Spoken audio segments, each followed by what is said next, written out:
अभी तक हमारे चैनल को सब्सक्राइब नहीं किए हैं तो लाल बटन दबाकर कर लीजिए और घंटी को दबाना बिल्कुल ना।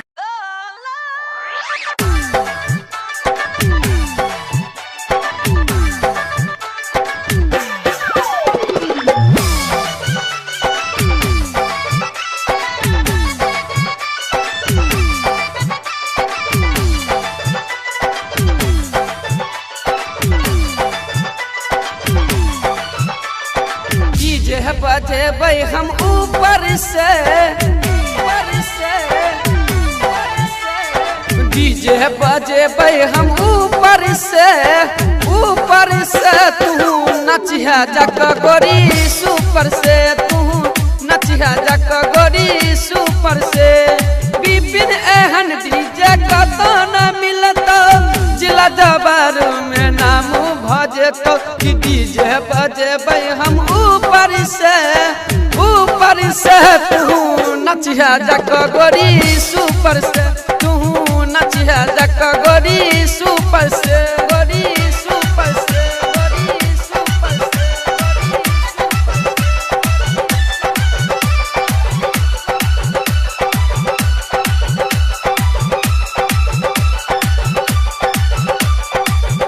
अखन अहाँ सब सुन रहल छी कसमा मरार से गुप्ता म्यूजिक के प्रस्तुति। भैया के डीजे तू काले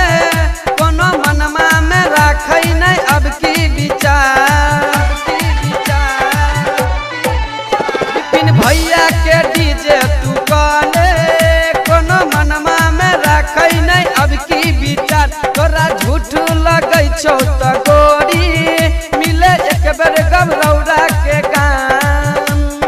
सरब एहन डीजे न मिलतौगे नाचै के मन बड़ा करतौगे करतौगे करतौगे करतौगे करतौगे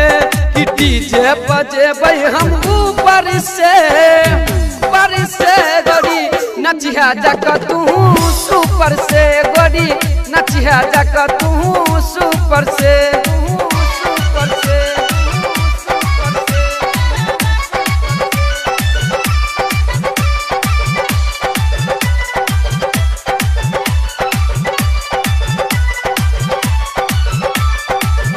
रही घूमे बाजार तोरा बाटे में देखली हम बहुते उदास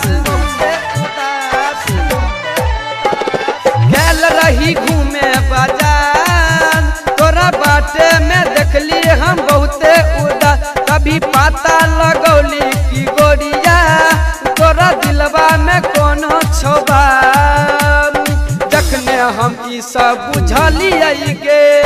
दिलवा के बात कहलियै गे कहलियै गे कहलियै गे कहलियै गे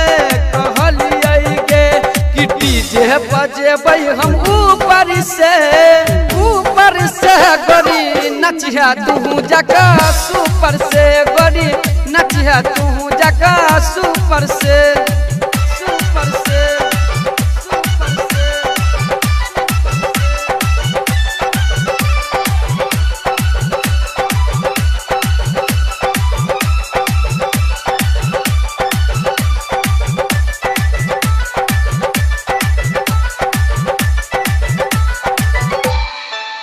सरब डीजे के लाले तू पाता मिले अभी है गबरौरा के गान सरब डीजे के लाले तू पाता मिले अभी है गबरौरा के गान सरब डीजे के लाले तू पाता मिले अभी है गबरौरा के गान सरब डीजे के देखते गोरिया तोरा दिलवा में है तो आवाम सरब डीजे के देखते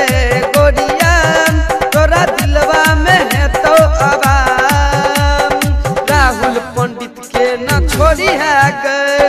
गाना बजाबै ले अनी है गे अनी है गे अनी है गे अनी है गे अनी है गे कि डीजे बजेबै हम ऊपर से तू